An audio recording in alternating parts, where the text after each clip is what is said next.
não quero plot twist no meu livro. Ele não vai vender. Ele, amor, você pode fazer o teu livro sempre. Eu falei, não posso, porque a regra é enorme. Todo mundo espera o plot twist. Eu não vou ter plot twist. A pessoa vai ler 77 mil palavras para não ter plot twist. Eu só que estou contando uma historinha. Ele, amor, faça sem o plot twist. Todo mundo faça sem. Tire. Não se prenda. Eu tô assim, eu acho que eu vou arriscar.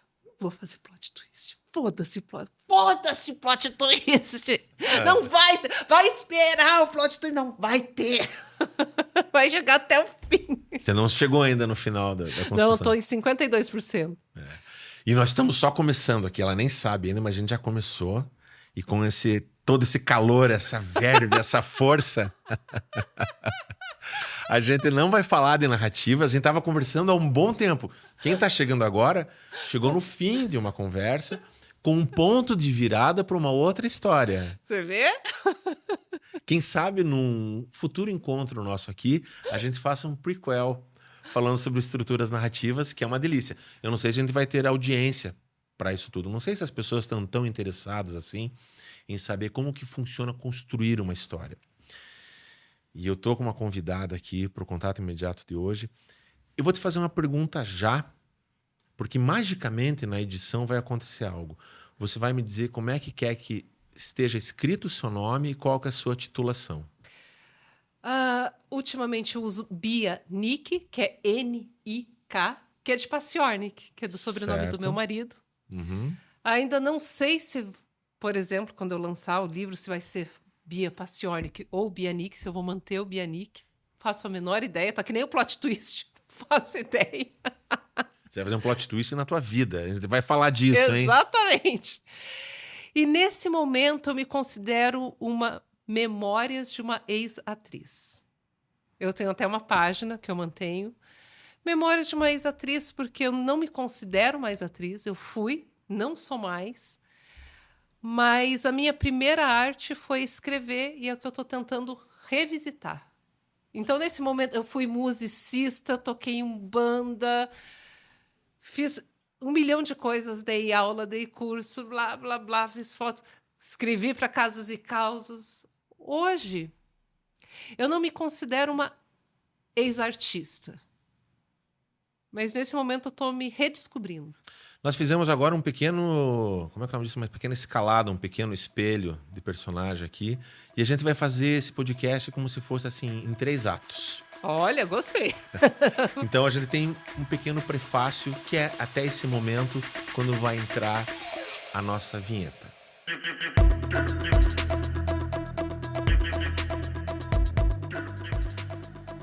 Bia, seja bem-vinda ao Contato Imediato. Eu agradeço muito você ter respondido, né, a solicitação, né? O contato foi via Sérgio Hortêncio, nosso diretor aqui. Um contato imediato. O contato foi muito imediato. Totalmente imediato. Porque, assim, além de tudo, é um pouco complicado achar você, fazer contato com você. Até porque eu tive... O WhatsApp, para mim, é uma novidade. Esse ano eu tive WhatsApp. Então, realmente, contatos comigo... Mas por quê? Você era avessa a isso?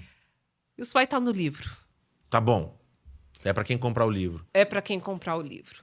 Eu tenho toda uma questão de comunicação pessoal, nossa comunicação interpessoal. O que é a comunicação? Os primórdios da comunicação. Eu estou olhando nos seus olhos. Eu estou fazendo uma leitura da tua expressão facial. Eu estou vendo a sua mão aqui na mesa. Eu consigo ter todos os tons de voz, as suas entonações, e a gente está se comunicando. Você sempre teve isso? Sempre teve essa observação? Sempre. É coisa de virginiana?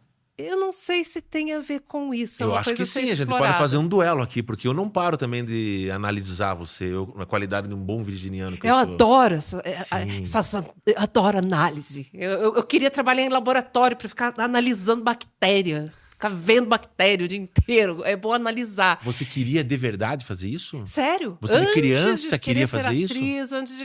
Eu queria ir para a área médica. E o hoje que eu estou nessa aconteceu? condição, mas... A gente vai falar dessa condição no segundo ato. Sim. Vamos fazer assim, ó. Vamos falar desse primeiro ato. Quem é, não a ex-atriz, mas quem é, então, até a atriz? Você vem de onde? Curitibana, Uhum. super curitibana. Desde muito cedo, não tinha ninguém na área artística na família, absolutamente ninguém. E eu fui aquela criança estranha, aquela criança fora da curva, Uhum. que pegava os primos quando eram pequenos e ia dirigir. Nunca tinha pisado no teatro. Fui de uma família muito pobre, muito simples. E realmente eu acredito que tem algumas coisas que não têm explicação tão formal.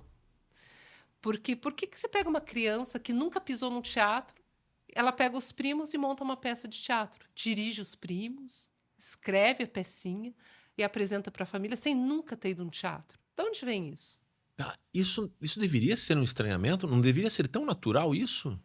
A arte ela não está tão arraigada na história do ser humano desde que ele aprendeu a controlar o fogo há 400 mil anos atrás? Pois é, mas É a uma família a única que. criatura que controla o fogo, administra o fogo. Não tem a ver com isso? De preservar o conhecimento, Pois de... é, mas você vem de uma família que é completamente distante de qualquer manifestação artística. Eu vou falar então diferente. Essa família nunca sentiu a necessidade disso, e você sentiu. Sim. A exceção era o progenitor, porque ele tocava violão, então acho que a única coisa mais próxima que tinha com arte era música, tipo, né? Gostavam de ouvir música, ele tocava um pouco de violão, aprendi só autodidata com violão. Progenitor. Hã? Progenitor. É, tem. Ixi, tem história. Você veja como uma única palavra ela guarda tanto conceito. Exato. Incrível. Por isso que o meu nome, o Sérgio Hortêncio, que faz parte deste universo todo aqui do contato imediato, ele me conheceu como Bia Bernardo. Bernardo era o meu nome de batismo. Não é mais. Mudei no registro, no cartório. No cartório. Permaneceu só meu nome de solteiro, só o meu primeiro nome, Fabiana. Otto Falho aparecendo aí. Otto Falho aparecendo. O meu marido contestaria. Ele fala que nem tudo ato falho, porque é psicólogo. Nem tudo é, mas é divertido olhar por esse viés. Mas você tinha algo se manifestando em você com esse desejo artístico Sim. e pesando pro teatro. A primeira manifestação foi a escrita. Eu estudei em colégio público, desde sempre. E no colégio que eu estudei, primeiro foi o Istanac, depois o Hildebrando de Araújo, ali na Vila Capanema, que hoje é Jardim Botânico. Tudo ficou chique, né, em Curitiba. Todos os bairros mudaram de nome. Eu sou da época que era Vila Capanema e Vila... Pode falar a palavra pi? Vila Pode falar Pinto. tudo aqui. Era Vila Pinto, Vila era o Pinto. nome, lógico. E tinha o Colégio Hildebrando. Depois virou Braulio Village. Braulio Village. E eu lembro que tinham concursos de melhor redação. E aquilo, para mim, era uma coisa incrível. Na primeira escolinha que eu estudei, Sanac, você ganhava estrelinhas e tinha um mural para as primeiras colocações, as melhores redações. Eu era fascinada por aquilo. Então, aquilo me motivava a escrever já desde muito cedo. Tanto que eu guardei uma redação, eu devia ter, não sei, uns 8, 9 anos, eu tenho uma primeira redação. Claro que não é uma grande obra literária, mas já dava para perceber um fascínio pela escrita. Então, Quantos anos você tinha? Acho que uns 8, 9 anos. Eu aprendi a escrever praticamente sozinha, antes da escola. Eu aprendi a ler observando letras e juntando. Eu fui para a escola já praticamente alfabetizada, mas não porque algum familiar alfabetizou. Eu já sabia escrever. Uma vontade que você tinha de decodificar o que estava ali, né? A escrita. A escrita foi a minha primeira arte. Todas as minhas outras artes derivam da primeira arte, que é a escrita. Então, lá na frente fui fazer teatro, mas para fazer teatro precisava de um texto. Não dava para pagar direito autoral para os autores que eu queria encenar. Escrevi as peças. Depois eu fui para a música. Queria ter banda autoral. Eu escrevia as minhas músicas. Fui para o cinema. Escrevia. Fui trabalhar com televisão. Escrevia os roteiros. Então, a minha primeira arte, acho que minha arte mais verdadeira, mais verídica, mais profunda, é a escrita. Todas as outras acabaram derivando dessa primeira arte, que é escrever. Se é um bom material ou não, isso é completamente questionável e não tem problema. Mas que é a minha primeira arte, é a escrita, isso é inegável. Se é um bom material ou não, eu já posso garantir para você que não é problema seu. Ah, eu acho ótimo que eu já fico livre. É um problema a menos na minha vida. O problema do artista, do autor, o problema do autor é saber se ele está satisfeito com a sua criação. Você é satisfeita com a tua produção? Ou você vinha sendo satisfeito, seja enquanto dramaturga, enquanto musicista? Eu sou extremamente autocrítica, extremamente perfeccionista, virginiana, e uma extrema insatisfeita, porque eu sempre acho que dá para fazer muito, muito melhor, então eu sou muito crítica, então nunca tá bom, sempre dava para ficar melhor. Deixa eu ver se o pack tá completo da virginiana. Deixa eu ver se o pack da virginiana tá completo. Limpeza, ok. Organização, ok. E sentimento de síndrome do impostor. Eu não sei. Eu já pensei sobre isso, mas não cheguei a uma conclusão. Talvez sim. Acho que isso já entrega. Agora vem a risadinha. Tava demorando a risadinha aquela. Chamam a gente às vezes de chato, né? Mas na verdade a gente tem prazer sobre isso, né? Mas também acontece uma coisa muito interessante, que daí a gente vai para um outro campo, que a gente estava conversando em off. Um campo talvez ou sobrenatural, ou paranormal, ou de coisas que ainda não tem tantas explicações. Acontecem coisas assim, eu vou ler um material meu de 10 anos atrás. E às vezes eu não reconheço como meu. E eu acho isso muito interessante. E não estou nem julgando se é bom ou se é ruim, mas eu faço... Mas eu escrevi isso? E às vezes eu me surpreendo. Assim, nossa, era bom isso aqui. E o contrário também. Nossa, mas escrevi isso aqui? Ai, que vergonha. Eu comentava isso hoje com o Sérgio, quando a gente às vezes olha para as produções nossas, seja dirigindo os filmes, seja produção textual mesmo, de a gente se deparar assim, de uma forma surpreendente por um lado e por outro. Mas raramente indiferente, né? Você reconhecer ali a tua produção. E eu não sei se é com você, mas todo o meu processo de escrita, e ela hoje assim é um processo um pouco mais lento, ele existe, mas é um pouco mais lento, porque eu me deparei que toda vez que eu entro em processo criativo para escrever, eu não guardo memória daquilo. É como se saísse de mim, fosse para o papel e lá ficasse para um outro ler. Você tem isso também? Sim. É como se a gente esquecesse daquilo? Exatamente. Aí a gente entra nesse campo que a gente estava até conversando. É quase como uma psicografia. Inclusive, quando compunha, teve uma fase que eu tinha banda, eu compunha muito. Algumas coisas que eu escrevi era quase como se fosse uma psicofonografia. É como se eu captasse aquela informação, traduzisse, né, passasse, materializasse aquela informação e depois de um tempo eu falei, nossa, mas nem parece uma obra minha. Algumas eram minhas, eu conseguia reconhecer como minhas e outras não. Mas você chegava a entrar em escrita automática? Ou tinha um acontecia controle? Um processo porque tem essa diferença, né? Acontecia um processo muito interessante de praticamente ouvir como se aquela obra já existisse. E eu simplesmente ser um canalizador para materializar aquela obra. E ok, e ela nem parecia com a minha criação, com as outras criações que são minhas. Então eu conseguia separar, isso aqui é meu trabalho, é a minha cara, essa aqui não. E até a velocidade de produção era diferente.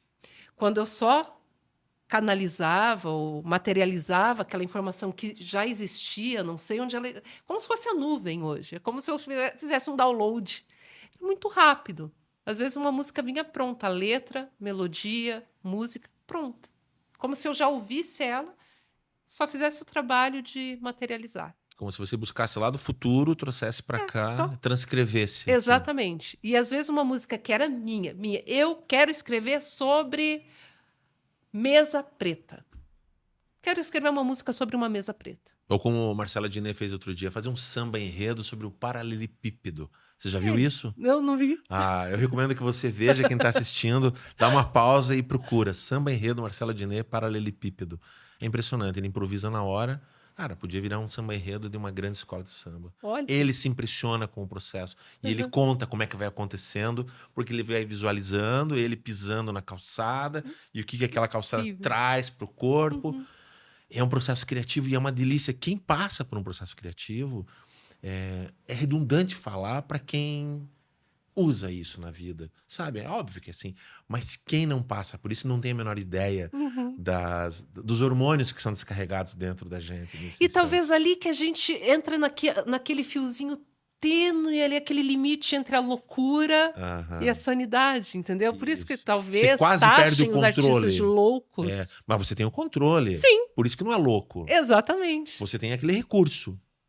Né? A loucura, entre aspas, ela passa a ser um recurso do artista. Exatamente. E você conseguiu viver disso, sobreviver disso ao longo da sua vida? Nós estamos naquele ponto que vai até a vida pré-ex-atriz. Exatamente. Você conseguiu sobreviver ao longo da sua vida? No palco, na televisão? Como é que foi? Obviamente eu não fiquei rica nem milionária. Eu costumava dizer que eu não, fama e sucesso são duas coisas que podem ocorrer concomitantemente, mas nem sempre. Você pode só ter fama e não ter sucesso, você pode ter só sucesso e não ter fama, e você pode ter os dois. Eu costumava brincar que, assim, fama... Aqui pode falar umas besteirinhas, né? Pode falar tudo que for próprio seu. Fique à vontade. Fácil ter fama. Se você sair no Carnaval de Curitiba, né, aqui com os polacos, se eu for lá e fizer um bunda lelê no meio da Avenida Marechal, eu posso ter uma fama instantânea. Não quer dizer que eu seja uma pessoa de sucesso. Agora, se você fizer isso na Sapucaí, você não vai ter fama nenhuma. Agora, se você for para Sapucaí de Japona... Exatamente. Fala assim, nossa, quem é aquela pessoa? Você pode Mas isso não é sucesso. Exatamente. Você pode ter sucesso e nunca ter fama. E eu sempre separei muito bem essas coisas. Então, eu nunca tive fama, mas eu acredito que chegou um momento que eu tive sucesso. O que foi o sucesso? Fazer o que eu amava, o que eu desejava fazer, porque eu sempre quis ser artista, e viver disso. Nunca ganhei muito dinheiro, mas eu costumo dizer assim, que com 33 anos, sem ajuda de absolutamente ninguém, nem mãe, nem o progenitor, nem a progenitora, nem namorado, marido, ex-marido, absolutamente ninguém. Com 33 anos, eu comprei meu terreno e montei minha casa em Piraquara, que é onde eu estou até agora.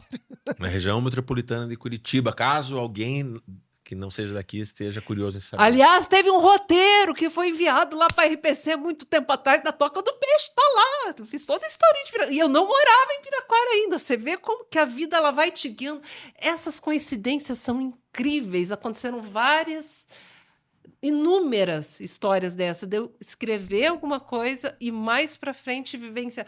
Eu fiz comercial para a Prefeitura de Piraquara, como atriz, na época que eu era atriz. Hoje eu estou morando lá, por pouco tempo. Logo eu volto para Curitiba, se Deus quiser. Então você viveu... Vivi E achava disso. que ia viver disso para sempre? Achava. Eu achava que eu ia morrer trabalhando como artista. Tanto é que não pagava INSS, não me preocupei com... Enfim, até porque nos últimos tempos já não estava tão bacana, porque eu tive uma escalada interessante como atriz. Então, fiz a FAP, Faculdade de Artes, que hoje é Unespar. Então, comecei novinha, entrei lá com 17 anos, era a mascote da turma, não entendia nada de nada, caí num universo completamente paralelo. Eu falei, é aqui que eu me realizo. Fiz a faculdade de teatro, fui até o fim, tinha tirado o DRT já antes de terminar a FAP, 2 anos antes, mas eu quis ir até o final da faculdade, que eu achava importante. Porque ali tinha sociologia, psicologia, tinham coisas ali que eu sabia que iam ser importantes. E foram, quando fui escrever profissionalmente. Se eu só tivesse tirado o DRT de atriz e tivesse picado a mula, talvez eu não fosse a escritora que eu fui depois. Então, tudo tem um porquê. Trabalhei. Aí tem uma coisa muito interessante. Quando eu comecei a fazer teatro, eu tinha uma birra com TV e audiovisual. Eu falei, jamais eu vou me sujar fazendo televisão. Por quê? Qual que era o teu preconceito? Preconceito absoluto. Assim, teatro é arte. Quase uma bujana agora. Teatro é arte. TV é porcaria, é lixo. Só que eu não tinha uma estrutura familiar, como eu já disse, e eu tinha que me manter da minha arte. E teatro? Teatro nunca deu dinheiro. E aí eu descobri a publicidade. Falei, eita, mas assim, eu trabalho um dia no mês e eu pago todas as contas, isso tem o seu quê de interessante. Acabei parando na publicidade. Que é uma forma de fazer televisão. Que é uma forma de Uma televisão. das formas, né? Ali que eu comecei. E aí, já durante a faculdade de teatro, tinha... Acho que... Eu não sei se foi a primeira teledramaturgia do estado do Paraná, não tenho certeza, que teve CNT. Pista dupla. Pista dupla, sim. Posso olhar para o povo que está ali? Teu povo tá ali. Gente, só quem acho que tem mais de 40 que vai lembrar de pista dupla. Os mais novinhos vão pista dupla. O que é isso? Procurar no YouTube, eu acho que tem, né? Algum episódio ou outro. Deve ter. Né? Uhum.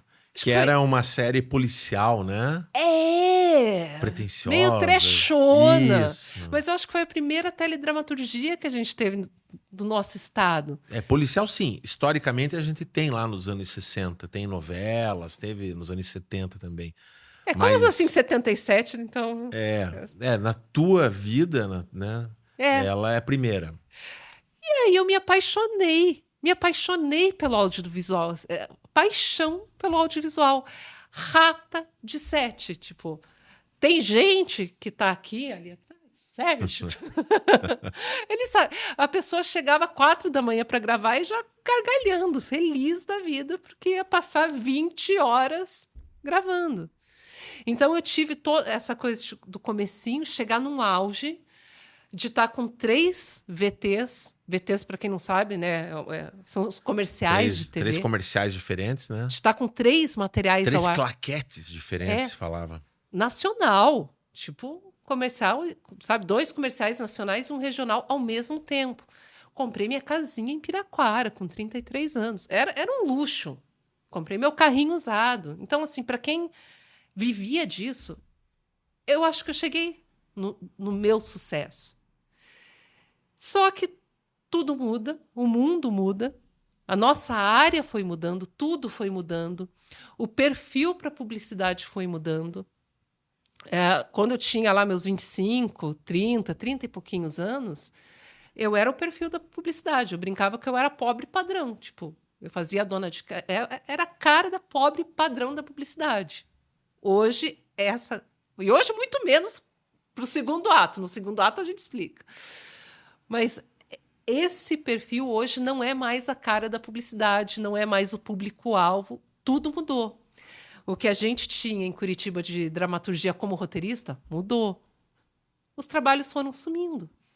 E aí começou... uma revolução tecnológica também. Exatamente. Eu chamo de democratização do audiovisual, que é um acesso a recursos de equipamentos que ainda são caros, mas para um equipamento mais barato, que custa, cara, uma pequena fração de um equipamento muito profissional, muito caro, uma câmera, né?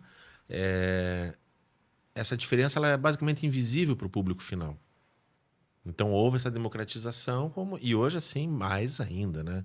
Sim. Então você chega naquilo que você chama de auge, porque você olha isso historicamente. Eu vou só dar uma atualizada para quem está assistindo. A gente passou já dos 20 minutos.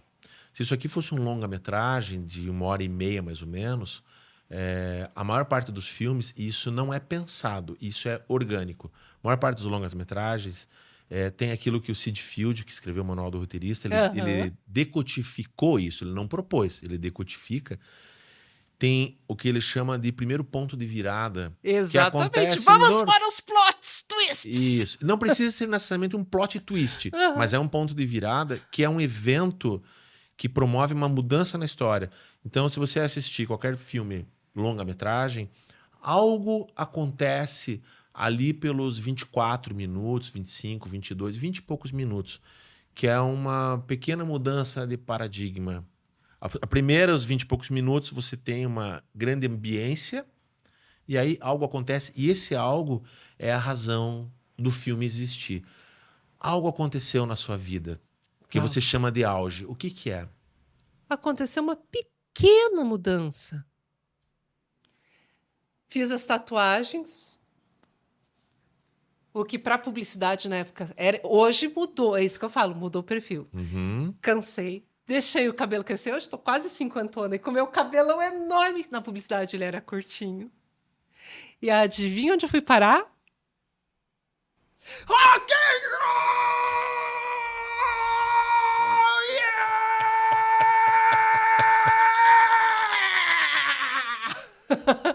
Eu virei a tia louca do rock and roll. Mas o que que aconteceu que fez isso que não tinha acontecido antes?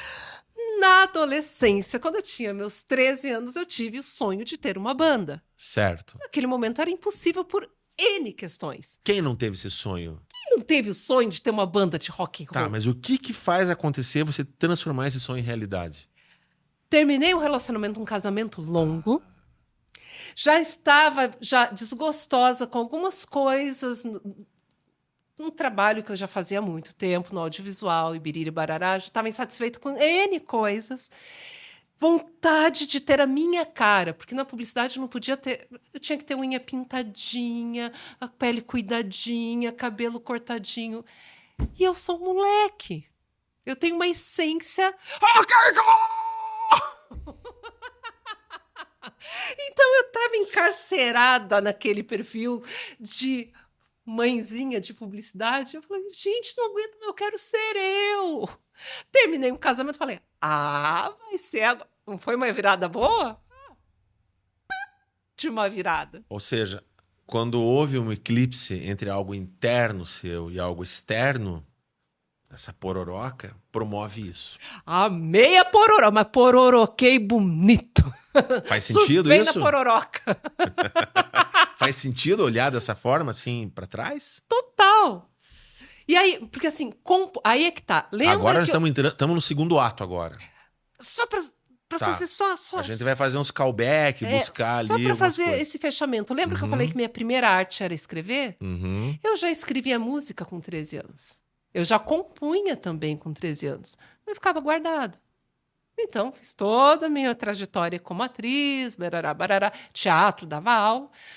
E aí, numa viagem, eu com as minhas músicas dentro da minha bolsa, praia. Deu um overbook no ônibus. Eu não vou falar o nome da aviação, que é muito bonita. É uma aviação que vai para a praia, aqui no Paraná. É uma aviação bela. Para bom entendedor, meia palavra basta.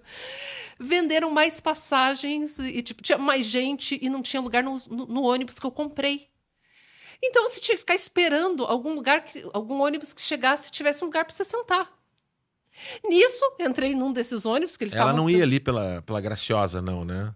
Não, pela 277. Pela 277, mas dá pra fazer essa leitura também. Exatamente. Uhum. Senta do meu lado, Regis, um beijo, meu querido.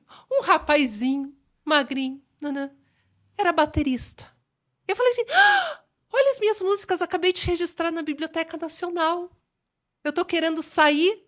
Eu tenho duas alternativas nesse momento da minha vida. Ou eu vou para o Rio de Janeiro, porque eu esgotei tudo em Curitiba. Já fiz televisão, fiz Caso e Causa, RPC, barará, barará. Eu não tenho mais para onde crescer aqui. Então, ou eu vou para o Rio de Janeiro como atriz, ou eu vou mudar minha vida e eu vou montar uma banda. Senta do meu lado um baterista. Adivinha o que aconteceu? Montamos uma banda. E a partir dali... Você no vocal? Vocal. Guitarra? Tocava, péssima na guitarra, mas tocava guitarra, violão, e eu compunha, toda a parte autoral era minha, eu compunha. Se fosse para, músicas. eu não gosto muito de catálogos em gêneros e tudo mais, né? Mas se fosse pra gente traduzir um pouquinho, era rock and roll, era pop rock, heavy metal, o que que era? Punk rock, new punk? Não chegava a ser punk rock. Eu não gostava de rótulo, então sempre que tinha que fazer release da banda, Eu falo, cara, eu não quero que ingesse. É meu trabalho, é rock. Uhum. Entrava pop rock, mas eu gostava de coisas transcendentais. Tipo, tinha música super pesada e tinha um sininho tibetano no meio da música. Então, assim, Não chegava a ser progressiva. não. E aí ficamos com. E aí, claro, para você vender show, é muito difícil você ver. Aí entram algumas questões. Mulher no rock, até hoje, a gente acha que a gente evoluiu muito, né? Esses empoderamentos. Até hoje, você ser mulher no rock é diferente de você ser um homem no rock. Um homem chegar numa casa de show para fechar um show com o dono da casa, ele basta ter uma banda boa, uma música boa, ser competente, ok. A mulher não. Eu brincava que existia o microfone rosa, igual existe o book rosa. Para a mulher, você tinha que ir lá conversar com o dono, ficar sorrindo. E eu já falei que eu sou um moleque. Tipo, quem via os meus shows. Como se tivesse um script do jogo da sedução ali. Da sedução no bom sentido, assim. Tinha que Mas haver um saco. E é uma coisa que eu não tinha paciência. Eu não tinha paciência para fechar. Essa parte eu achava muito chata. Então, para conseguir vender alguns shows, a gente tinha que pôr algumas músicas cover junto. Eu nunca quis fazer cover, a gente teve que pôr cover para poder pôr as autorais. E assim foram alguns bons anos da minha vida que foram interrompidos aí no nosso segundo ato. Foi. Eram músicas em português? Eu tinha música em inglês e em português. E os Meu covers? inglês é péssimo. O meu inglês é o The Book is on the Table mesmo. Mas eu compunha em inglês também. Bad English. Bad English. Não, tinha uma. Porque lembra que eu falei que algumas eu recebia? Algumas eu recebia em inglês. Então tinha uma que era. Eu não consigo mais cantar porque eu perdi. É o segundo ato, tá? Eu não Tá. tenho mais força muscular.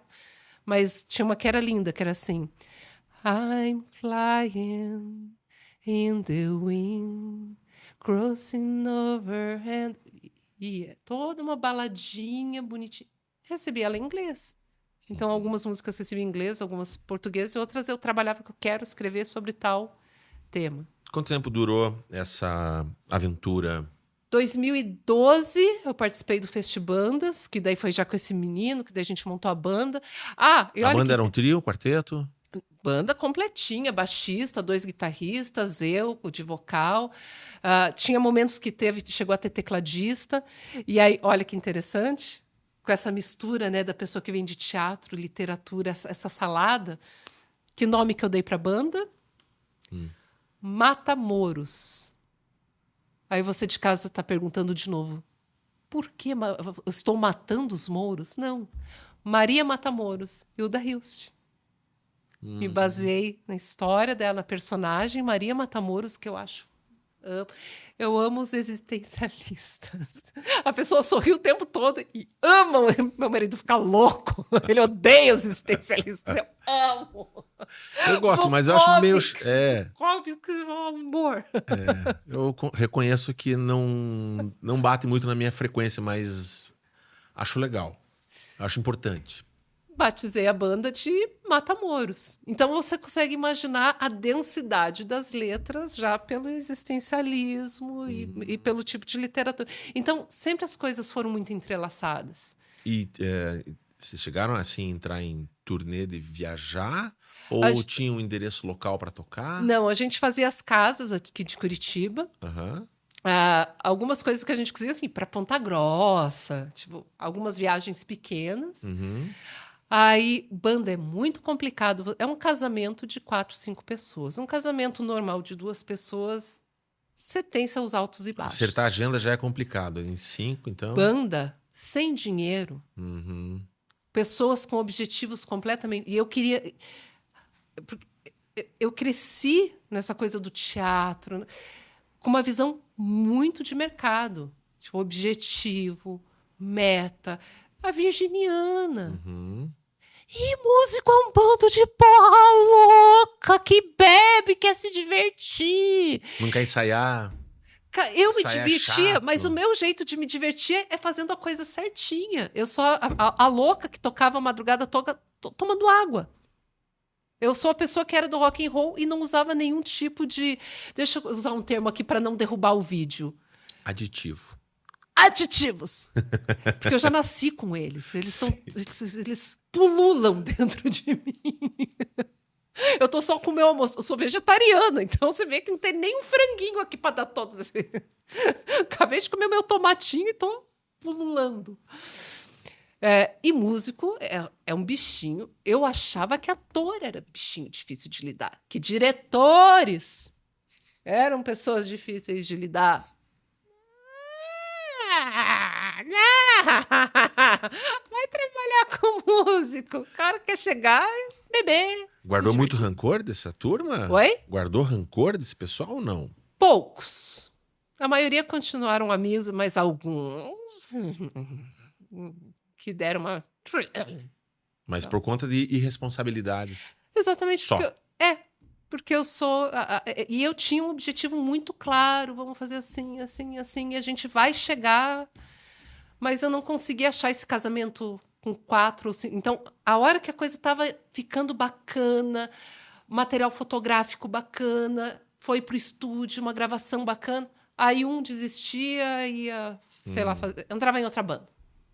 Achava outro músico, começava tudo do zero. Ensaia, paga estúdio, tudo de novo. A hora que a coisa estava redondinha, o outro, a mulher brigava, porque tinha isso. Eu era vocalista. Você sabe que isso não é um privilégio de vocês, isso é histórico, né? Mundial. Chegaram a gravar álbum? Não, álbum não. Nunca sobrou. Porque quando eu trabalhava Os no registros audiovisual... são de ao vivo, é isso?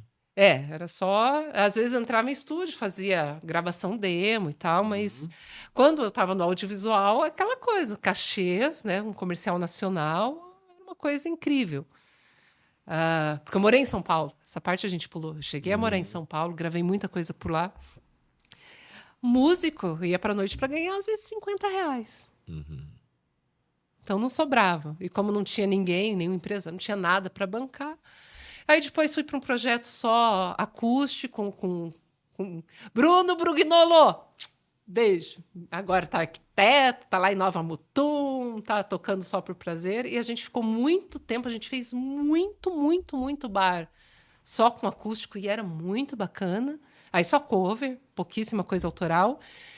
E no finzinho, antes do nosso segundo ato, aí eu trabalhei com uma banda incrível, porque eles ficaram sem uma vocalista durante um tempo, então eles estavam desesperados atrás de alguém para tapar buraco. Aí eu fui um tapa-buraco, mas viraram meus amigos, assim, somos amicíssimos até hoje, que é o pessoal da banda Matilda.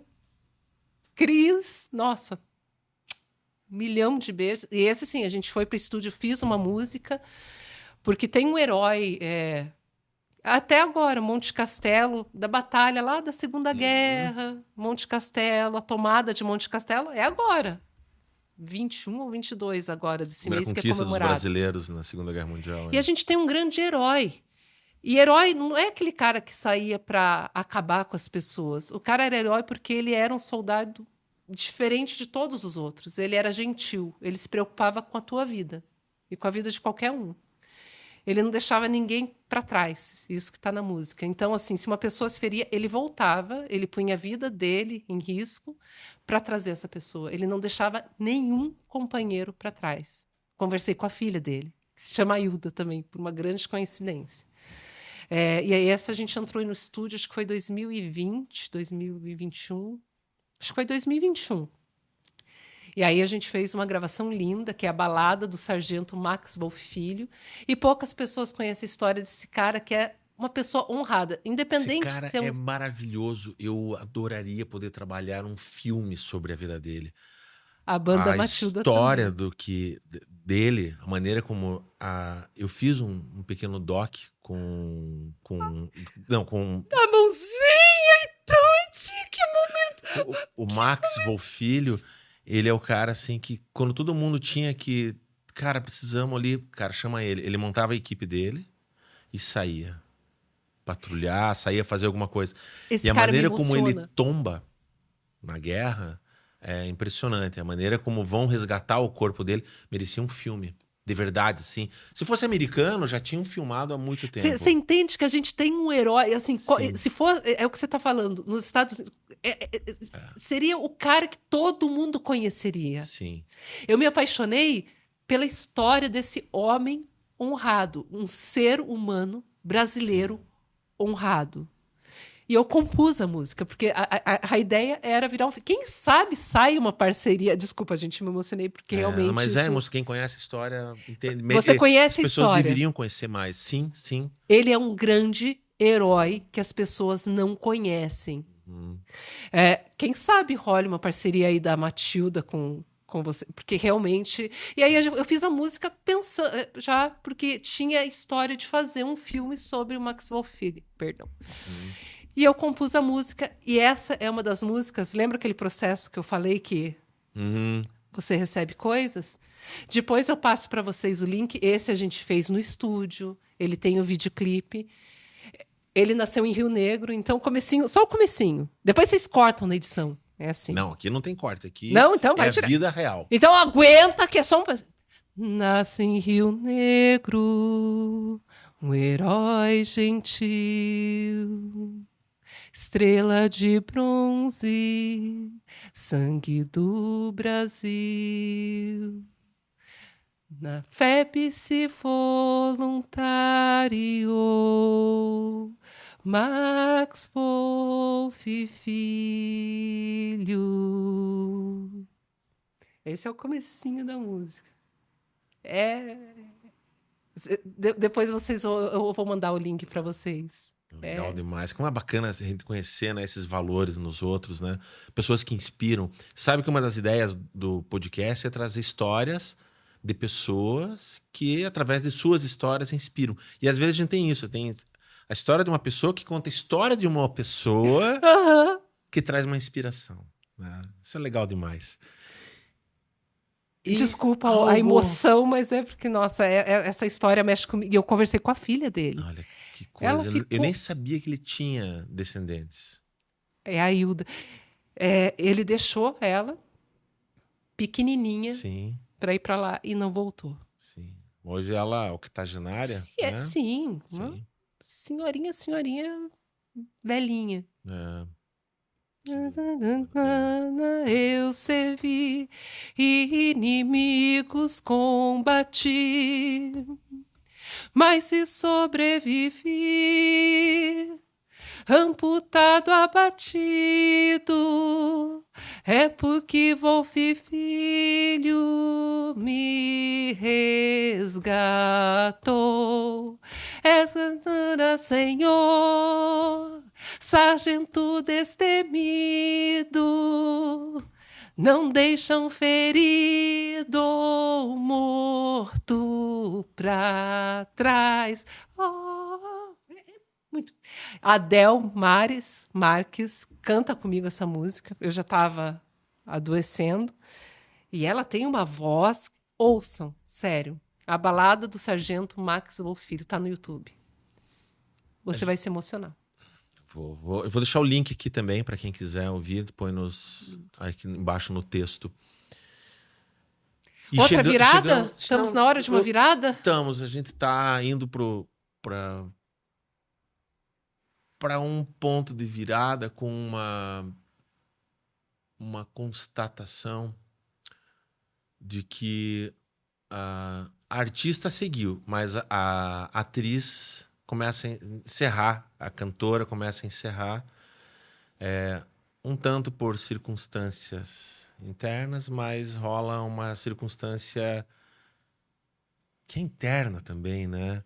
Mas que sai do teu controle. Reveses do destino, coisas que a gente não entende necessariamente o motivo. Um dia talvez a gente entenda, talvez não.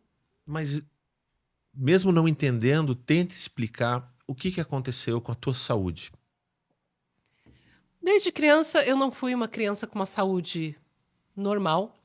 Eu sou a criança que tomou vacina de sarampo e 2 meses depois pegou sarampo, o que já chamava atenção.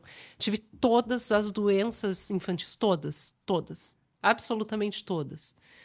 Mas eu fui levando a vida. Chegou a idade de escola, A educação física, eu não conseguia ser como as outras crianças. Então, as crianças corriam, porque criança corre, e eu achava aquilo muito estranho. Falei, como que essas criaturas correm? Para mim era uma tortura. Subir escada, né? Tipo, a cena do rock, né? Tá, tá, tá, tá, tá, tá, tá, tá. Uhum. Não, eu sempre tive que subir devagarzinho, corrimão, mas até Mas então, por uma dificuldade motora, uma fraqueza? fraqueza. A faculdade de artes cênicas, eu virei professora de expressão corporal. Olha que coisa maluca. Eu fui professora de expressão corporal. Mas o meu corpo, ele não funcionava. Dava para sentir que tinha alguma coisa estranha. Tinha alguma coisa que não funcionava bem. Coisas muito diferentes das outras pessoas. Dores inexplicáveis. Só que assim, você é novo, é mimimi, tá se vitimizando, tá querendo chamar atenção, tá com problema psicológico. A sociedade é muito criativa para batizar as coisas que fogem ao normal. Eu fui levando a vida. Não fez uma pesquisa médica sobre isso até então? Quando eu tinha algumas crises mais fortes, sim, tanto que a primeira internação foi em 2004. Hoje eu estou com 46 anos. 2004, eu sou péssima. 20 anos. Primeira internação no HC foi em 2004. Que já tinha a possibilidade de ser esclerose múltipla. Só coisa... Então, era espasmo, que eu tenho até hoje. Então, o meu músculo... Aquele que falam que dá no olho quando a pessoa está com estresse, eu tenho no corpo inteiro, em várias partes do corpo ao mesmo tempo, só que não é aquele pequenininho, assim, do olhinho da pessoa que faz... Ai, tô com estresse. Eu tenho grupos musculares enormes que fazem espasmo. Tenho dores articulares e dores musculares, assim, que, dependendo do dia... Eu não posso falar nome de remédio aqui, mas pensa num remédio bem forte. Que, assim, é um dos mais fortes que você pode tomar em casa, que não seja no ambiente hospitalar, e não passa dor. E não se achava a causa. E aí, o que eu... É psicológico, né, de causa indefinida. E passavam esses surtos. Eu melhorava, seguia a vida. Até que, virada... e sempre tive esses pequenos diagnósticos, e depois não era e não era, e fui levando a vida. Conheci o grande amor da minha vida em 2015, André Pacione. Que lindo, maravilhoso. Um gato, gente, maravilhoso. Quem precisar de psicólogo, além de tudo, é um gato. Uma pessoa fazendo propaganda do marido, que é um gato mesmo. E aí eu já estava com mais idade, estava indo para 37, 38.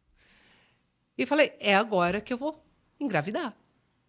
Porque eu tô chegando perto dos 40, achei a pessoa certa, demorou, né? Sei lá por que demorou, mas demorou. É com ele que eu vou ser a mãe. E não estava conseguindo engravidar.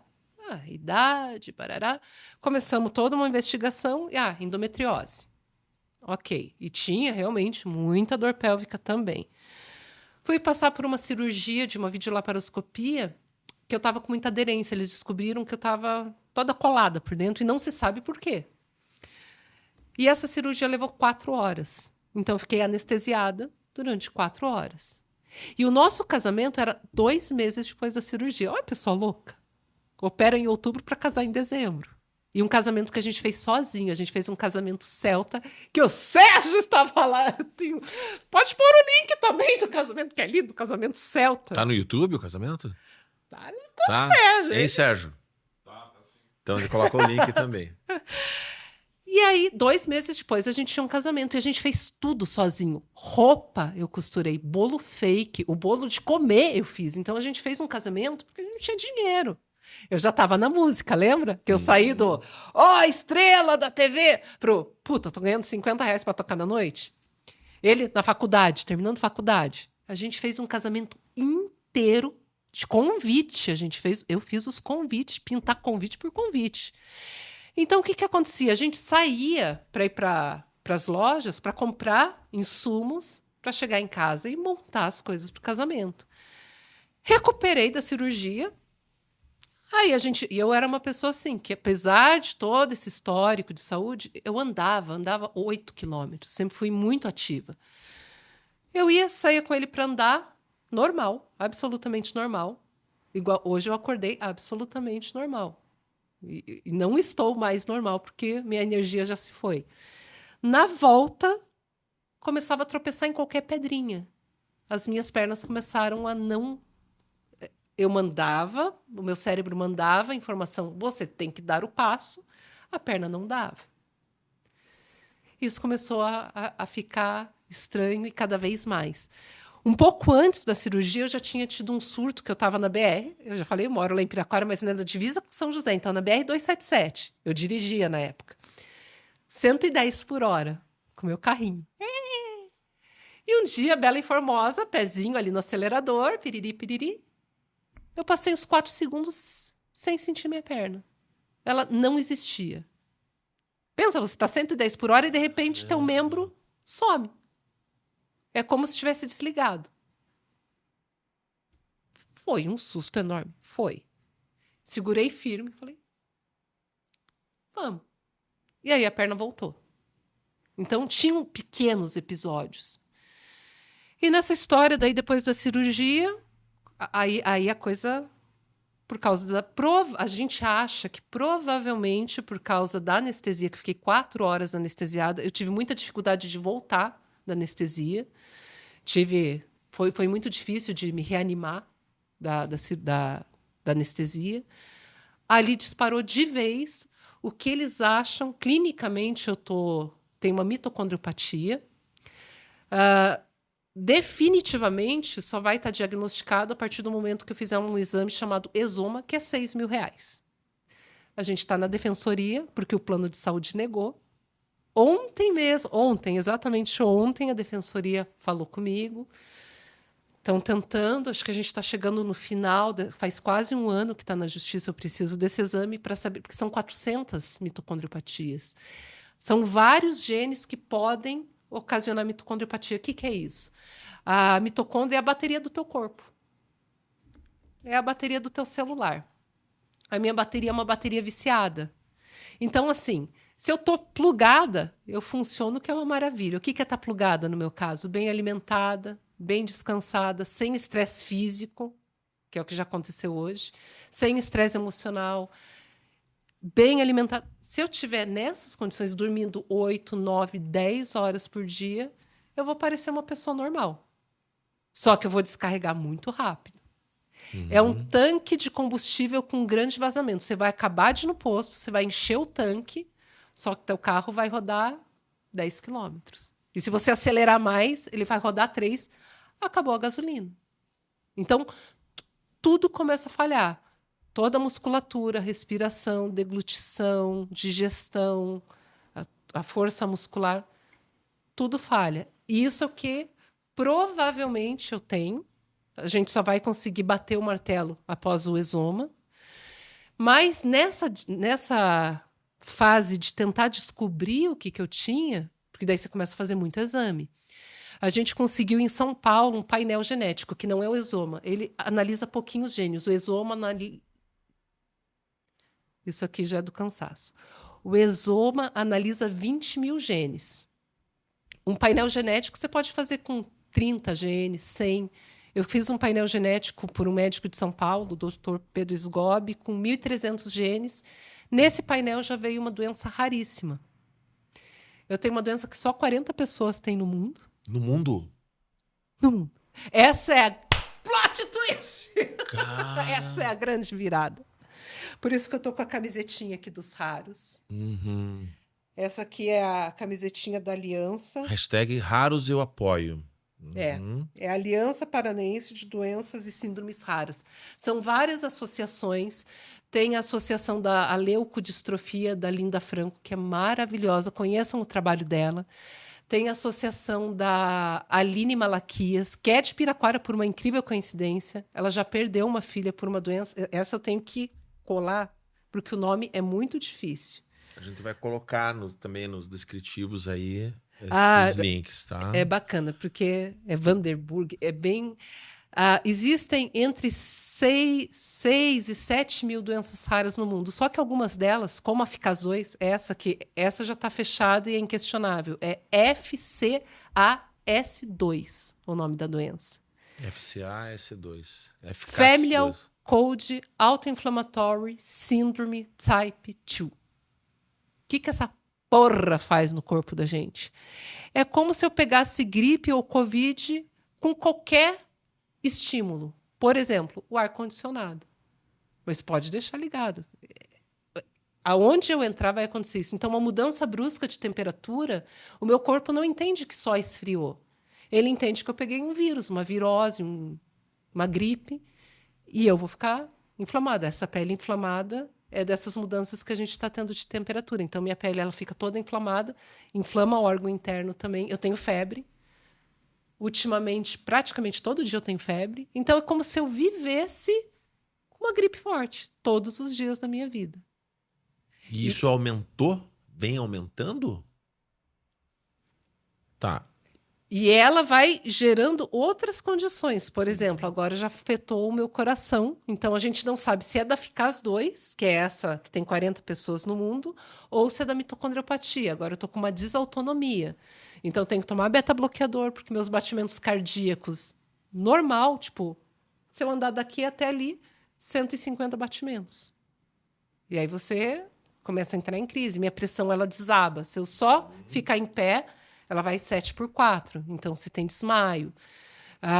Então, assim, uma coisa é igual um carro que tem uma peça que tem problema. Só que você não arruma essa peça. Vai danificar a próxima. Já são 2 peças com problema. Você não manda para o mecânico. Vai danificar a terceira. E o problema de todas essas condições raras é que, assim, quem patrocina pesquisa... Por que existe pesquisa para doenças? Para vender remédio. A gente tá... É um mundo que funciona, a moeda de troca é o dinheiro. Qual laboratório vai injetar milhões numa pesquisa para vender remédio para 40 pessoas no mundo? Nenhum. Que médico é especialista nisso para tão poucos pacientes também? Geneticista, tá? Genética e neuromuscular, que são pouquíssimos. Por exemplo, o meu plano de saúde não tem médico neuromuscular, tem neurologista, mas a subespecialidade de neuromuscular não tem nenhum. Então, assim, eu não tenho acompanhamento. Vim hoje de mais um neuromuscular normal, de um neurologista, que é o cara que entende de AVC, Alzheimer, derrame, entendeu? Mas ele não vai entender, tipo, profundamente de uma mitocondriopatia. E o meu convênio nega a consulta externa, porque eu teria que pagar e ter o reembolso. Eles negaram. O meu convênio falou que é exercício ilegal da medicina. Como assim? Eu tenho o e-mail. Caramba! Pois é. E o exoma, que é o exame que eu preciso, também negaram desde o ano passado. Então, a vida dos pacientes raros, você já tem uma condição muito difícil de lidar, porque você tem um luto. Eu tenho um luto de uma vida que eu não tenho mais. Então, uma parte da minha vida morreu. Eu vivo em luto. Porque eu não vou mais cantar como eu cantava. Eu não vou mais andar como eu andava. Hoje eu tenho a ajuda das minhas muletinhas. É progressivo. A cada mês eu tenho sintomas novos, oculares, enfim. E você tem esses problemas, tanto na saúde pública quanto na saúde privada. Por exemplo, no SUS, eu estava com neuromuscular, o primeiro médico que me atendeu uns 3 anos atrás achou que não era e me deu alta. Ele é mais um médico que, eu não vou citar o nome porque eu não quero receber um processo. Ele também pôs lá, é histeria, é psicológico.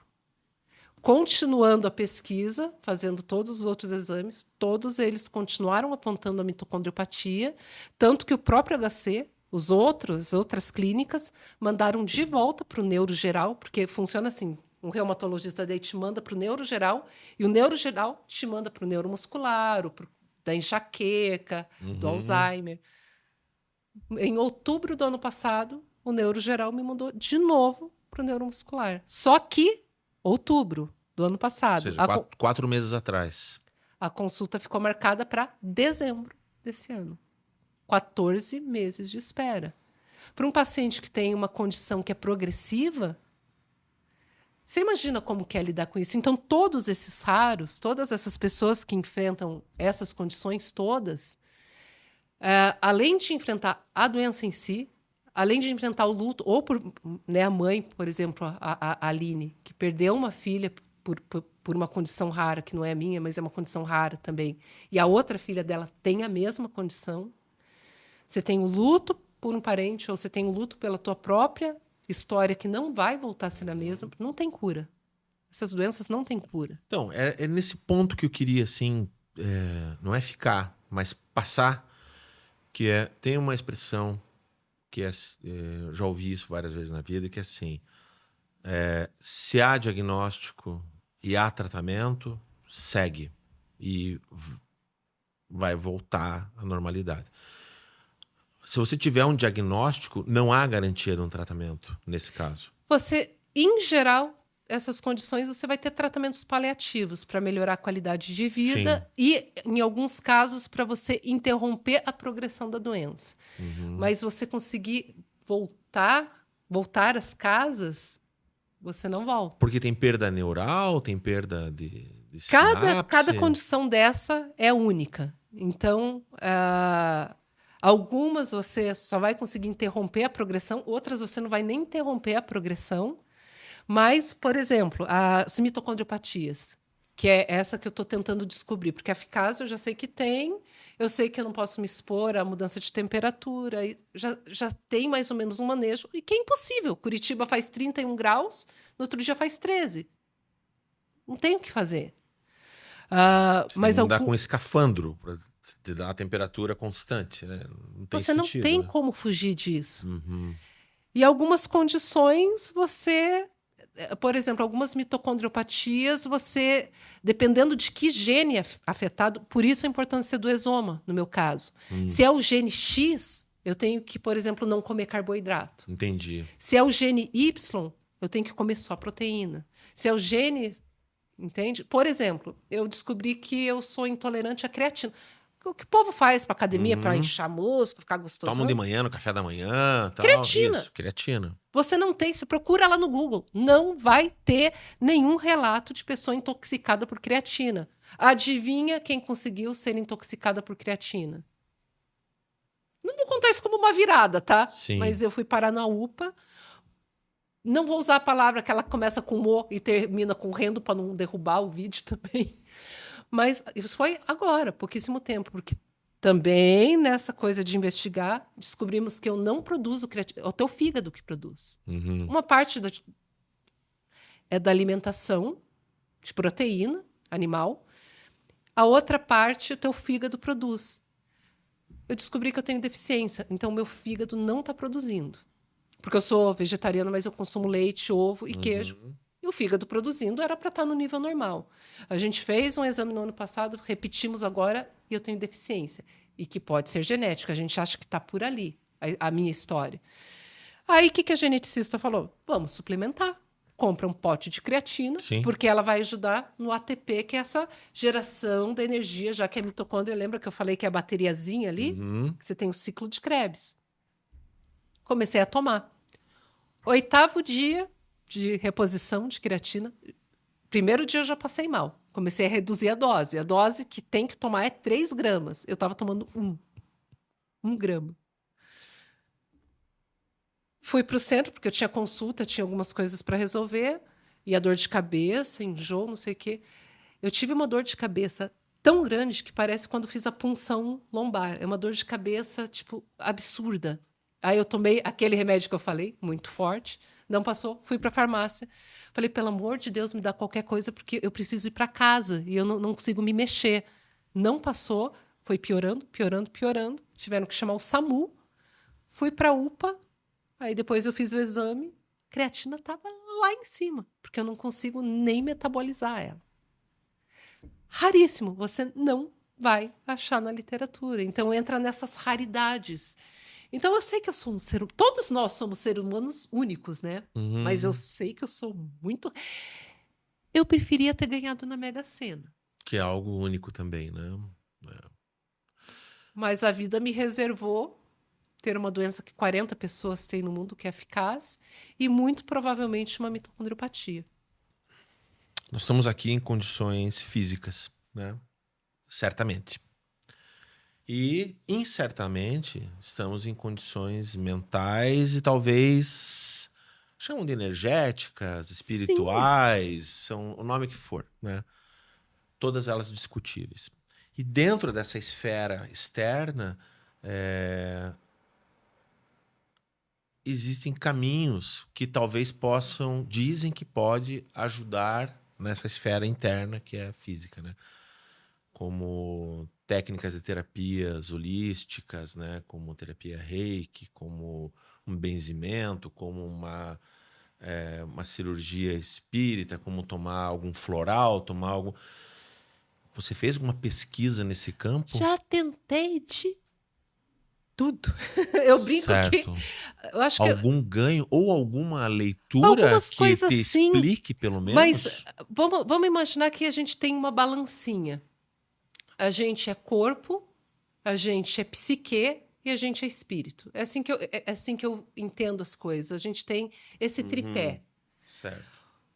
Por mais que eu tente equilibrar um desses lados, se a outra parte desse tripé está completamente desequilibrado, quebrado, destroçado e podre, você não consegue ter esse equilíbrio total, entendeu? Você não vai conseguir puxar tanto para cá a ponto de trazer isso para cá. É porque a densidade Ajudar, da matéria ela se impõe à sutileza do espírito, né? exatamente.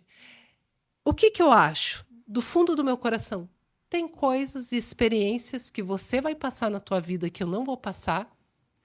Tem experiências que eu vou passar e você não vai passar. O porquê disso, talvez um dia a gente saiba. Talvez não. Talvez a gente nem tenha que saber. E talvez a gente nem tenha que saber. Mas são dias bons e são dias ruins. Então, como que eu levo a minha vida? Tem dias péssimos, sim. Tem dias que eu não quero mais estar. Porque eu brinco que eu estou encarcerada nesse corpo. Uhum. Eu Porque a não. tua mente ela tá intacta. O teu Sim, raciocínio. sim. Então, é como se eu estivesse num corpo de uma senhorinha de 120 anos. Só que eu tenho 46. E uma jovialidade interna que quem me conhece há muito tempo sabe. Eu sou uma criança explosiva, tipo, e eu não consigo mais vivenciar quem eu sou de verdade, porque eu estou Uhum. encarcerada, é como se fosse uma pequena jaula mesmo. Uhum. Então, eu não minto. E assim, eu jamais vou ser hipócrita, eu não sou aquela pessoa que vai vir aqui pregar, sabe? Não, seja. Cada pessoa vai lidar à sua maneira. Se a pessoa é super positiva e consegue lidar isso de uma maneira esplendorosa, eu respeito. Se a pessoa, e eu conheço pessoas assim de verdade, que não é hipocrisia, elas conseguem, pelo meio de uma fé, de uma religião, ou de alguma coisa assim, transpor, sabe? Tipo, ela consegue transportar, não é transportar a palavra, mas já é o Transcender. cansaço, Transcende. transcender. Através disso, é tão forte nela que ela consegue transcender. Não equilibra esse tripé, Sim. mas ela transcende de uma maneira diferente. E eu respeito. Mas é o que eu sempre peço: respeitem quem também não tem essa capacidade, porque isso também está dentro da psique.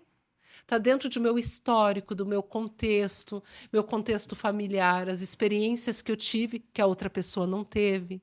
Então, o que eu É acho aquilo que a gente falava importante? em off antes, Hã? que é aquilo que a gente falava em off, que é É, um de querer construir a narrativa do outro. é isso. A minha história é minha. Não tem como você querer falar assim: olha, vá por esse meu caminho que você vai ficar bem. Não, você vai ficar bem nesse caminho, porque esse é o teu caminho.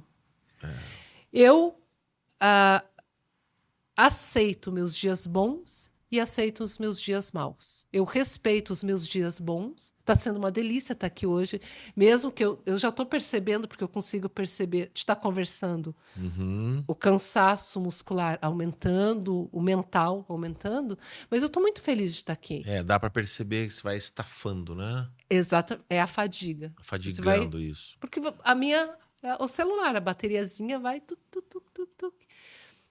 Então, o que a gente pede? Todos os raros vão pedir isso. Respeite. Respeite, apoie os raros. E qualquer pessoa que também esteja numa situação difícil, que não seja necessariamente por doença, porque cada pessoa é única. Então, a maneira como eu lido com isso é minha.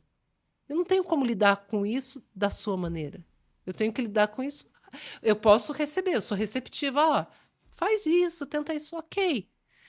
Mas respeite a minha maneira de lidar com isso. E nem sempre ela é bonita, e nem sempre ela é florida. Tem dias que são muito sombrios. E tem dias que são muito felizes. E tem dias que eu consigo tirar lições muito boas disso que eu estou passando. E tem dias que eu tenho muita revolta disso que eu estou passando. E isso constitui a minha história, que é valiosa e é válida. Se fala apoio aos raros, como é que a gente, enquanto sociedade, né, como é que a gente pode institucionalmente fazer isso? Tem alguma sugestão? Eu acho que A gente, assim, assim, por exemplo, uma das propostas aqui é divulgar isso, né? por exemplo, direitos da pessoa, porque além da doença, a doença me trouxe a deficiência. Tem pessoa que só tem Para quem não viu, ela tá acompanhada de um par de muletas aqui, né? as minhas bonitinhas. Tem pessoas que são PCD, que têm uma deficiência, perderam um membro num acidente, mas não têm uma doença. Tem pessoas que têm doença e não são PCD. Eu, por causa da condição da doença, virei PCD. Então, são informações que... Ó, isso aqui é da Prefeitura de Curitiba, vou até mostrar ali. Então, você tem leis, você tem cartilhas, você tem as É ótimo, essa cartilha é associações. ótima. Casualmente, 2 semanas atrás, eu fui numa palestra e peguei uma cartilha dessa. Você está brincando? Não, não tô brincando. Coincidências O não Sérgio tava existem. junto. Não. Existe alguma sincronicidade, mas de alguma forma, eu vou te Exatamente. falar. De nada adianta a gente só constatar isso se para quem estiver assistindo, a gente não der uma chance para quem está ouvindo de levar isso para frente também de alguma forma. Exatamente. No mínimo se perceber, no mínimo se entender, no mínimo entender no teu entorno, né? Porque o raro, e é raro no mundo de 8 bilhões terem 40 diagnosticados, hoje vivos em tratamento, dentro da raridade, as singularidades de cada um, elas também são pertinentes. Como você bem falou, sabe? É que o teu caso é um caso realmente muito extremo, né? Mas É um caso assim que faz com que quem está ao teu redor, por exemplo, eu aqui na tua frente, me jogue numa situação de completa impossibilidade, não é nem impotência, é impossibilidade de eu falar para você que tal se... Não existe isso. O que a gente fala assim é, em primeiro lugar, o respeito. Por exemplo, eu ando de ônibus, mesmo. Tenho meu passeiozinho livre, ando de ônibus. Teve um dia que eu tive que brigar pelo meu assento, que é um direito. E nenhuma das 4 pessoas que não eram grávida, obeso, pessoa com deficiência, barana, 4 pessoas, era aquele que tinha 1, 2, 3, 4. Nenhuma queria me ceder lugar. Eu tive que brigar.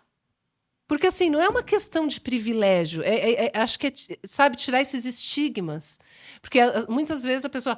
Ai, cheio de privilégios. Eu tenho tetraparesia, eu tenho perda de força em todos os membros. Então, mesmo que eu consigo ficar em pé, mas no ônibus se mexendo, eu posso não estar como... por que ela não vai segurando? Se segura na muleta, segura aqui. A primeira freada, eu vou... Eu vou dar uma bitoca no motorista, porque eu não vou ter força para me segurar. Eu não tenho força para segurar meu tronco na freada. Então, as pessoas, o ônibus freia, elas permanecem aqui. O ônibus freia, eu faço isso aqui todas as vezes. Você veio de ônibus para cá hoje ou veio de Uber? Nem uso Uber. Eu sou teimosa, continuo andando de ônibus. Então, o que eu deixo, assim, tipo, para as pessoas? São os cartazinhos. Olha, essa aqui, Cornélia de Lange. São deficiências e doenças extremamente raras. Tem é muito material que a gente consegue ter. E aí, assim, eu vou deixar meu abraço para a Linda Franco, a leucodistrofia. Linda faz um trabalho maravilhoso. A gente está no mês das doenças raras, e só por curiosidade, dia 29 de fevereiro é o Dia Mundial de Conscientização das Doenças Raras. Por que dia 29? Porque é o dia mais raro do calendário, ano bissexto. Nos anos que não tem dia 29, a gente comemora no dia 28. Então, se vocês procurarem no Facebook a Linda Franco, a Aline Malaquias, que conseguiu o primeiro parquinho infantil adaptado e acessível para crianças com deficiência de Piraquara. Ela conseguiu isso agora, passou agora, há 2 semanas atrás. Até teve reportagem na TV. São lutas dessas mães, dessas pessoas, sabe? Uhum. Então, procurem. Se vocês puderem ajudar, quem puder ajudar, ajude. Procure informação na internet, vai estar cheio de informação, tá? Raros diseases, grupo de doenças raros Paraná. Você vai ter um monte de grupos ali, né? Aqui tem alguns. Uhum. Aqui atrás, depois eu mostro, tem E vários aqui também. compartilhem o vídeo aqui para quem considerar que seja importante isso, né? Porque é divulgar, né? Se a gente teve um comunicar, encontro agora que esclarecer foi é no importante. comecinho do mês, a gente fez uma caminhada. Eu não fiz a caminhada, eu já fiquei esperando ali na Osório, mas o pessoal conseguiu sair lá do Correio, veio andando a 15 toda, que foi já... Porque a gente Que é faz uma o mês trajetória de todo. 1 quilômetro. Eu consigo parando. Então, hoje, por exemplo, eu tive médico, tive que andar de ônibus, parar no ponto. Então, assim, eu ando um pouco, paro, espero recarregar um pouquinho a bateria. Daqui 40 minutos, a hora que eu parar, descansar um pouco, volta um pouco, meu rosto volta a funcionar, a voz volta a melhorar. Então, você vai um passinho por vez, assim, um passinho de tartaruguinha. E são muitas pessoas. Assim,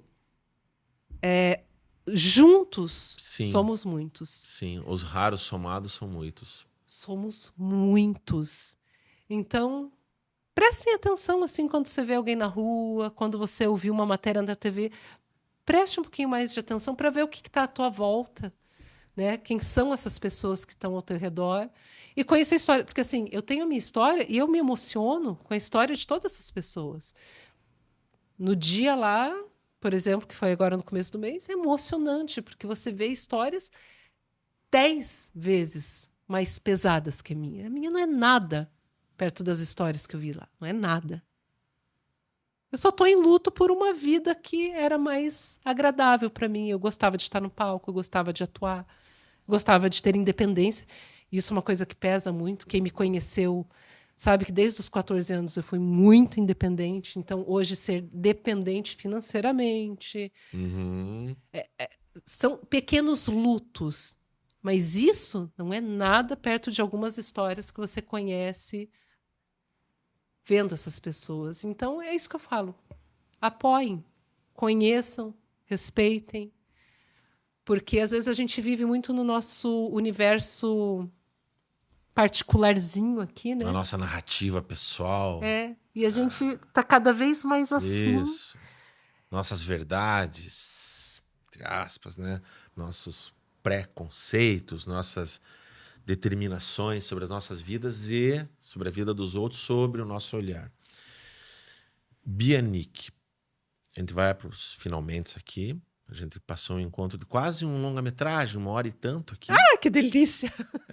Com algumas viradas. Com algumas viradas. A gente vai encerrar antes de irmos para um próximo ato, porque esse próximo ato ele segue fora daqui. Sim. Com a tua vida, com a tua história, com os projetos, com o desencadeamento das reflexões que as pessoas estão tirando, ouvindo a tua trajetória, ouvindo o teu momento, conhecendo o teu passado e projetando um futuro. Sim. Seja ele qual for.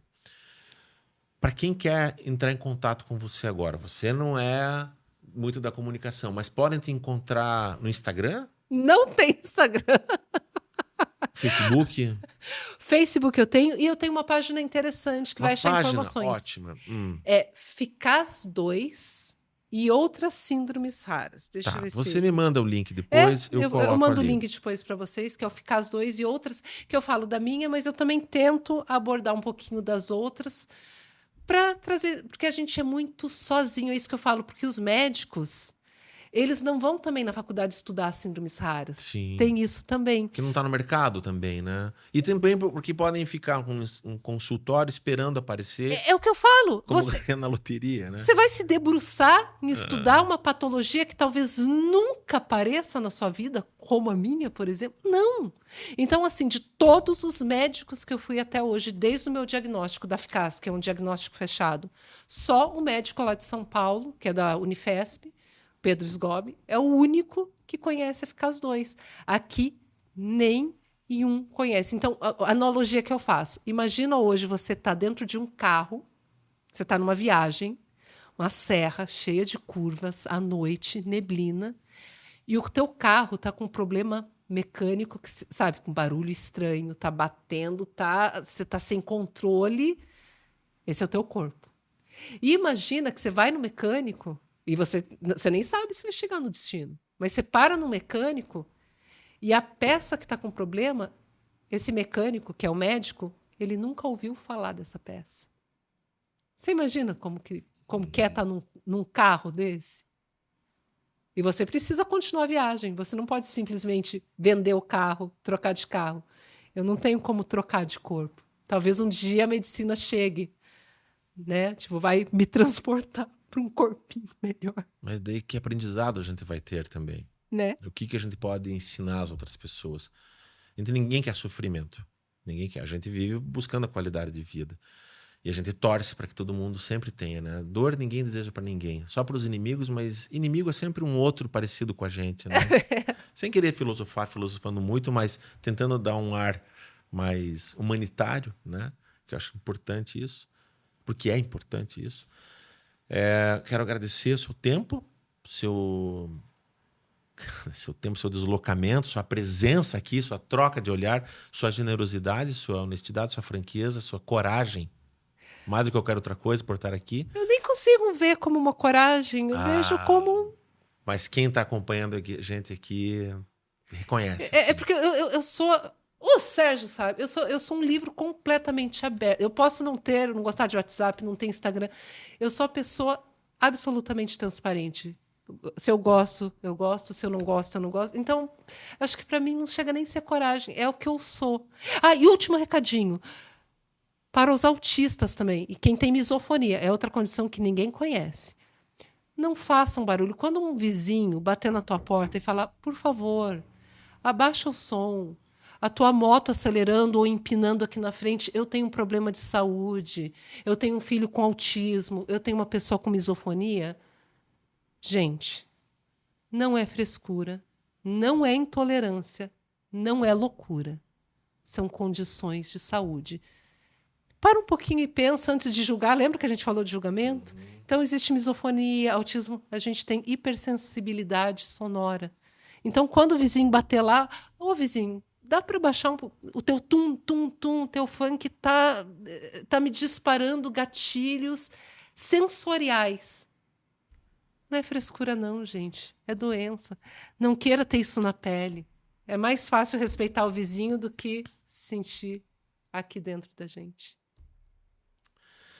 Bia, obrigado. Alguma recomendação de algum livro? Eu ia recomendar o teu livro, mas ele não está pronto ainda. Não está pronto. Quando ele estiver pronto, projeto. a gente fala dele aqui. Falaremos. Mas você tem algum para recomendar? Algum livro que tenha te inspirado em vida? São ou meus algo existencialistas, todos. Bukowski, que você falou. Meu Charles Bukowski, minha Hilda Hilst. Hilda Hilst. Qual o livro dela? Para mim, Tu Não Te Moves... Olha que coisa engraçada, você me fez parar para pensar. Tu não te moves de ti. Eu vou chorar de novo. Não vou chorar de novo! Não, vamos... Rock and roll! Vamos terminar o programa assim. Eu não vou encerrar chorando. Chega, vamos terminar em alto astral. No ápice. Isso, no ápice, no rock and roll. Tu não te moves de ti.